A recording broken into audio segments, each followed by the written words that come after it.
Hey, what's up, everybody? So, I am going to go ahead and run down the basic skills that you are going to need in SPSS in order to do Assignment 3.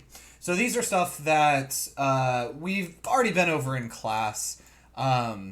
If you are taking this in the spring 2021 semester when I'm initially recording this, if not, we may not have been over this in class.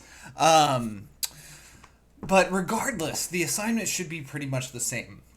So, it is the case that you will start off everything with a case filter for everything from the year 2010 and forward. Now, I am not going to do that on my data set I have right here because I'm actually working with a slightly different version of the GSS data set than what you have. You have the GSS data set going all the way back to 1972 and all the way to 2018. I actually have just the latest GSS. This is specifically the GSS 2018. So I actually don't have a year variable in this.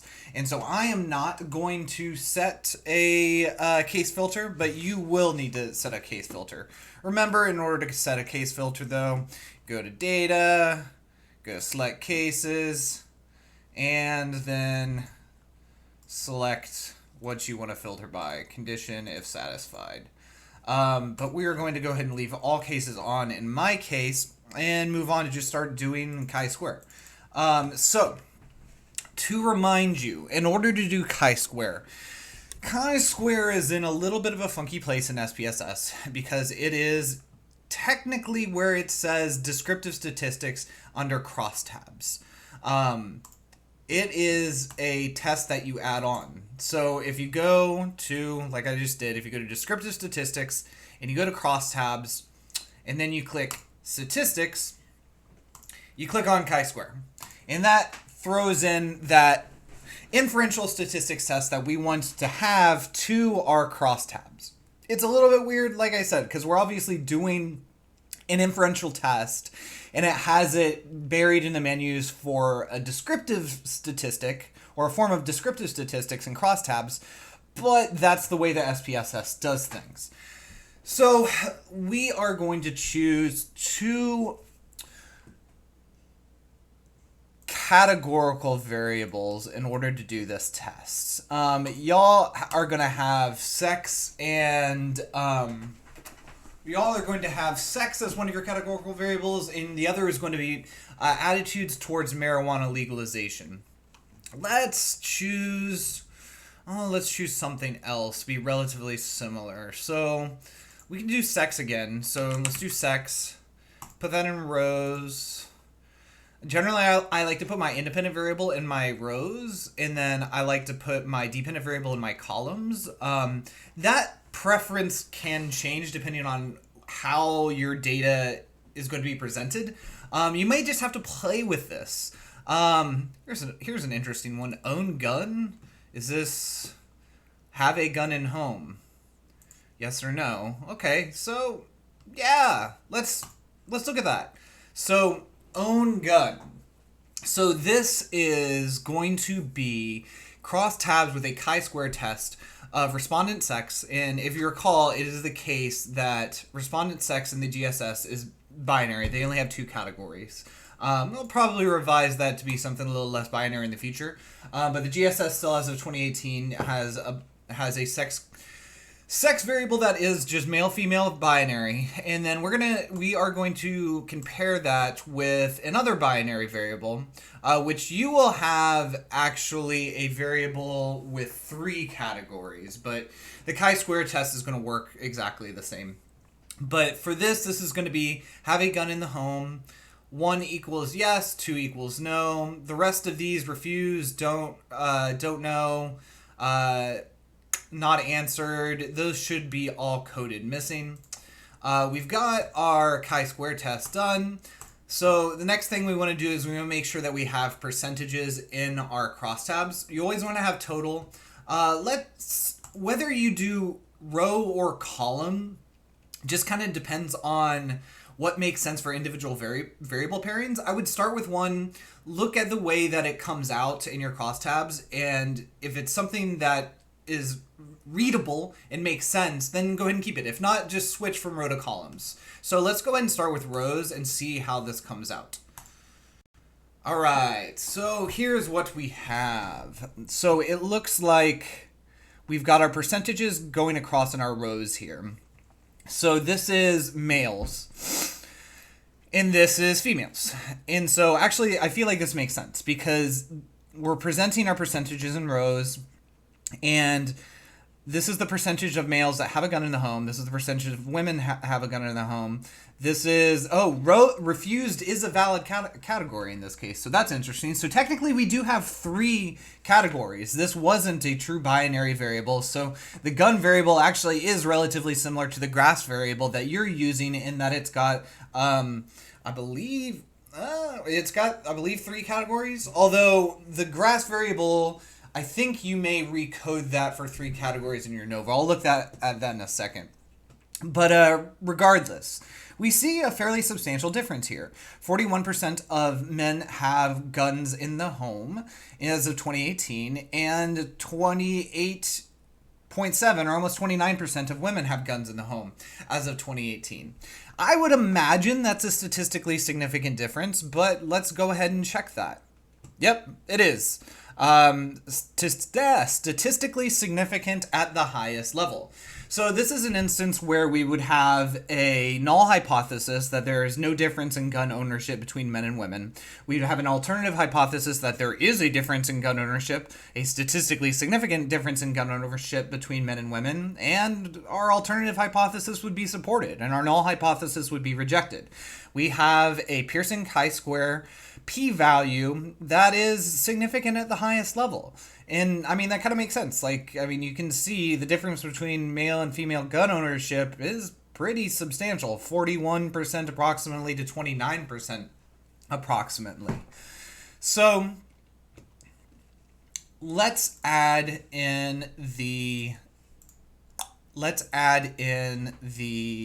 layer. So I know that that's the next thing. It is the case that you are going to do a variable that is based on if somebody is Christian or non-Christian. And so let's go ahead and I'll go ahead and actually make that variable. Since you're going to get completely different results since I'm using a different chi-square, I'll go ahead and just make the variable that you are going to make using the original relig old variable. So let's go to recode into different variables. Relig, there we go. It's the same variable in my 2018 data set as it is your fully complete 72 to 2018 data set.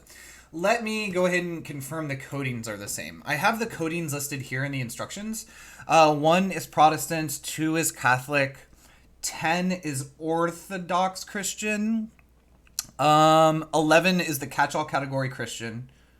All right, good. Yeah, the codings are exactly the same. So I am going to go ahead and create the same binary variable you're creating in this data set. So we know that I'm going to code all the Christian respondents 1, and I'm going to code everybody who is non-Christian 0 is what I'm going to do. I think the instruction says code all other responses 2, but quite frankly, if you want to code them 0, that's your preference. Your coding schemes are your coding schemes, and the important thing is that you have the ability to remember them. So I am going to go ahead and code Christian, or Protestant rather. I'm going to code that 1. So that actually doesn't change anything. So 1 in old variable is 1 in the new variable. Catholic, 2 is 1 in the new variable. Orthodox Christian is 10. They're 1 in our new variable. Catch all Christian 11. They're 1 in the new variable. And then for all other values, I'm just going to do 0. So everything else should be accounted for. So just to check, Protestant 1 is 1 still. Catholic 2 is 1 now. Orthodox Christian 10 is 1 now. Catch all Christian 11 is 1 now. And everything else, the non-Christian categories, are coded 0. So yeah, we should be good. Let's go ahead and give this a name. We'll just call this is Christian. Respondent is or is not Christian. Change. Okay. We've got our variable made. Now don't forget to give your variable some value labels. Let's get rid of these decimals. Values. 1 is Christian. 0 is not Christian. Boom. Okay. So let's use this as a layer in the chi-square that we just did. And what it's effectively going to do is it's going to give us multiple chi-squares. So let's just go back to where we were. Descriptive statistics, crosstabs. And for the layer, let's go ahead and throw in our new variable. So I was pretty pleased with how things came out, having my cells on rows and totals, having the independent variable sex in rows, having the dependent variable in columns. So yeah, since I was pretty pleased with how the last chi-square and crosstabs came out, well, I'm just going to leave everything and just throw in this additional layer. All right, so what we now have is we have 3 chi-squares. We have a crosstab and chi-square for people who are not Christian. We have a crosstab in chi-square for people who are Christian. And we have a crosstab in chi-square for the total. So let's assume that we are operating under a hypothesis, a alternative hypothesis that whether somebody's Christian or not mediates the relationship between sex and gun ownership, which is to suggest that there is a relationship between sex and gun ownership that may be present only dependent on if the person is Christian or not. So we already know from the last test we ran, there is a relationship between sex and gun ownership. It appears the males are more likely to have a gun in the household than females. But let's have an alternative hypothesis now with this layer we added that suggests that Christianity in some way mediates this. And so, yeah, let's take a look, see what we have. We see that among Christians, there's still a pretty pronounced difference. 45.6% of men have a gun in the household, 30% of women have a gun in the household. That actually becomes substantially smaller in non-Christian households. 32.8% of men in non-Christian households have a gun in the home, whereas 24.9% of women in non-Christian households have a gun in the home. So generally smaller numbers, but they're closer. And so, yeah, this is going to actually be relatively interesting. And our original figures are, what they were, 41.1% of men, 28.7% of women. So let's see what the chi-square test actually says. This is really interesting. This is a circumstance in which we would end up rejecting our null and affirming our alternative hypothesis that it is in fact the case that Christianity mediates the relationship between sex and gun ownership. You see that there is a statistically significant result for both the total chi-square for sex and gun ownership. There's a statistically significant result among Christians. There is not a statistically significant result among non-Christians, which is really interesting. I feel like we may have just stumbled across an interesting social fact. There's still a little bit of difference if you see in the crosstabs. Even among non-Christians, it's the case that men are more likely to have a gun in the household. But the difference is smaller than is the case for the Christian group. And also, I am generally working with smaller n's in this data set than you are in your data set. So despite the fact there's a difference here, 32.8% to 24.9%, with the n's that I have, it's not a statistically significant difference. And so, yeah, this is actually a really interesting result. We've got our 3 chi-squares here that were produced with layer. The original one, the Christian category, and then the non-Christian category. The Christian category giving a significant result on the relationship between sex and gun ownership, and the non-Christian result giving a non-significant result between sex and gun ownership, which is something that is interesting. So, the last thing that you are going to do is you are going to do an ANOVA. So, in order to do an ANOVA, we gotta find a continuous dependent variable. So, let's go to the ANOVA screen. That is in the same place where you find a one sample t-test, or an independent samples t-test, or any of the t-tests. This is in the same place as the t-test. Analyze, compare means, one-way ANOVA. It is in with the t-test despite the fact that ANOVA is technically not a comparison of means. It is a comparison of variance. But that is just yet another kind of strange quirk of SPSS. So, ANOVA is really, really simple. For factor, or your independent variable, goes in factor, and this is where you put your, categorical variable.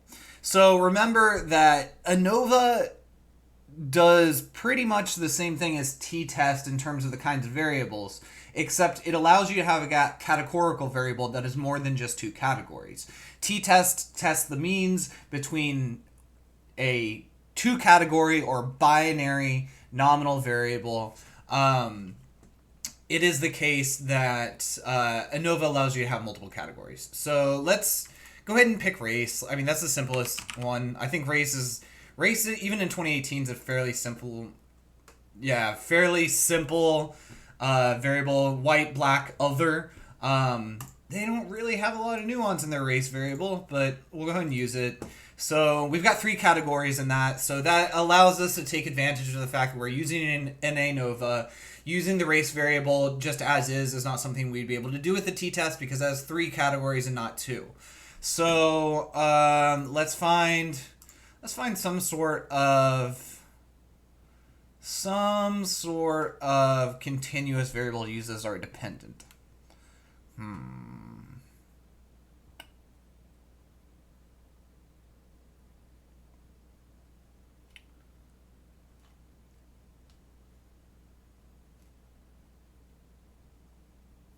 Oh, here we go. This is a really good one, actually. Days of poor physical health. Let me make sure that this is good. Okay, so days of poor physical health.